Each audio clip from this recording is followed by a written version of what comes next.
네, 오늘은 이혼 소송에서 엄마가 우울증이 있을 때 양육권을 가지고 올 수 없는 것인지 그런 다툼이 있는데요. 거기에 대해서 한번 얘기를 해보고자 합니다.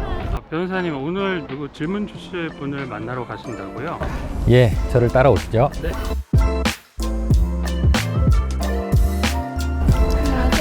네, 안녕하세요.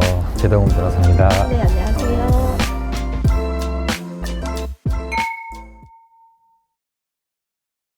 블로그 사례 요약 부탁드립니다. 네, 이번 사례는 양육권 다툼 관련한 내용인데요. 남편 쪽에서 엄마가 막 정신병이 있다.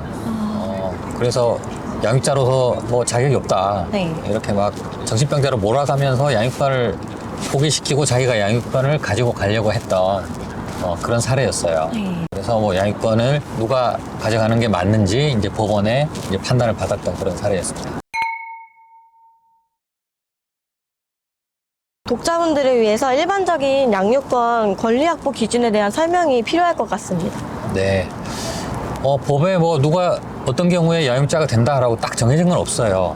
법에는 그냥 이제 사건 본인의 복리를 고려해서 그냥 법원에서 정해주도록 이렇게 되어 있거든요. 그러니까 아이를 위해서 누가 가장 양육하는 것이 적절한가, 그걸 법원에서 판단을 해주는 거거든요. 여러 가지 요소를 같이 봅니다.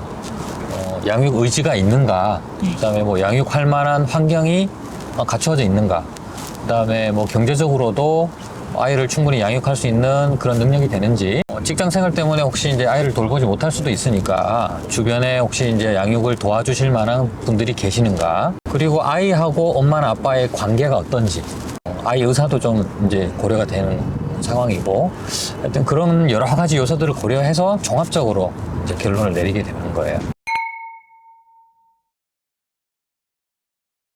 사례처럼 우울증 혹은 다른 정신질환이 있어서 양육권을 포기해야 하는 상황이 있는지요? 실제로 뭐 우울증이나 정신병 같은 게 양육권 다툼과 이제 문제가 된 경우가 굉장히 많이 있어요. 그런데 이제 대부분은 경미한 우울증이나 이제 그런 사례들이었는데, 그래도 간혹 진짜로 좀 약간 이제 심한 중증의 정신병질 그런 게 문제가 되는 경우도 있거든요. 조현병이어서 자기가 하는 행동에 뭐 의미를 모른다거나, 뭐 몽유병이 있어서 밤에 막 이렇게 자기도 모르게 뭔가 사고를 치고 다닌다거나 하면 아이를 양육하는 데는 적절치 않은 게 맞겠죠. 그런데 그게 아니고 어느 정도의 뭐 이제 우울증이라든가 이런 것들은 일반 사람들도 흔히 겪고 있는 그런 것들이거든요. 그런데 약간의 우울증이 있다고 해서 양육자로도 자격 없어 뭐 이렇게 하진 않아요. 병원에 가서 뭐 상담을 받고 약물 치료도 받고 꾸준히 이렇게 치료를 노력하면서 정상적인 생활이 가능하다, 아이를 양육하는데 큰 문제는 없다, 뭐 그런 상황이면 양육자로서 지정받는 데는 문제는 없어요. 네. 하지만 상대방 입장에서는 그걸 아주 집요하게 공격을 하겠죠. 양육권 다툼 시에 결격 사유가 있는지요? 아까 말씀드린 것처럼 뭐 양육자 자격이 딱 정해지지 않은 것처럼 결격 사유에 대해서도 딱 정해진 건 없어요.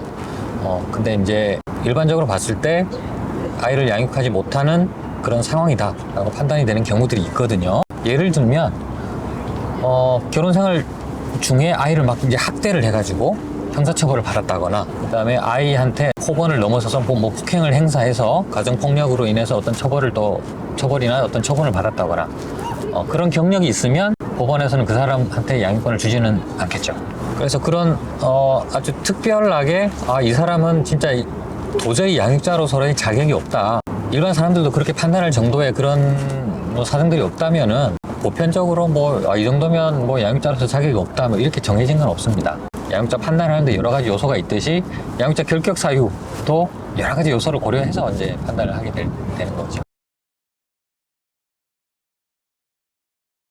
이와 유사한 경험을 하시는 분들에게 조언 좀 부탁드릴게요. 네, 제가 우울증 겪고 계신 분들은 많다고 제가 말씀드렸잖아요. 이제 저한테 상담 오신 분들, 저한테 사건을 의뢰하신 분들 중에 우울증을 앓고 계신, 앓는다는 표현이 좀 이상하긴 한데 겪고 계신 분들이 생각보다 많아요. 그런 사람들을 보면 이제 성격이 좀 천성적으로 좀 뭐 예민한 성격, 아니면 소심한 성격, 뭐 그런 분들인데다가 또 출산 거치면서 우울증이 오기도 하고, 또 결혼 생활 와중에 남편으로 부터 스트레스를 받거나 시댁 스트레스를 받거나 해서 우울증이 좀 더 심해진다거나 이제 이런 경우들이 있거든요. 근데 그런 분들이 꼭 오셔서 하는 말씀이 제가 정신과 치료 받은 경력이 있는데 약까지 먹었는데 양육권 뺏기는 거 아니냐 이런 걱정 많이 하시거든요. 그런데 좀 제가 그 했던 사건들 쭉 보면 양육권을 그렇게 해서 뺏긴 적은 없었던 것 같아요. 특히 이제 여성분들이 우울증이 많으시거든요. 소송 과정에서 이제 남편은 이제 집요하게 공격하죠. 정신병자다,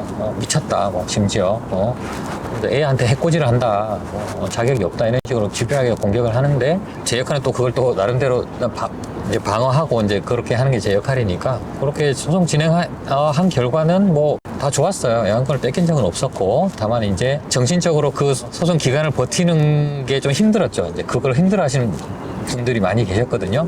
그래서 제가 엄청 다독이고 용기를 심어주고 이제 그래서 서로 버텨서 네. 이제 끝까지 버티시면 이제 좋은 결과가 오는 거죠. 남편이 분명히 이제 그런 거를 공격할 거다라는 걸 예상하시고 변호사 도움을 받아서 좀 참고 견디면서 좋은 결과를 가져가야겠다.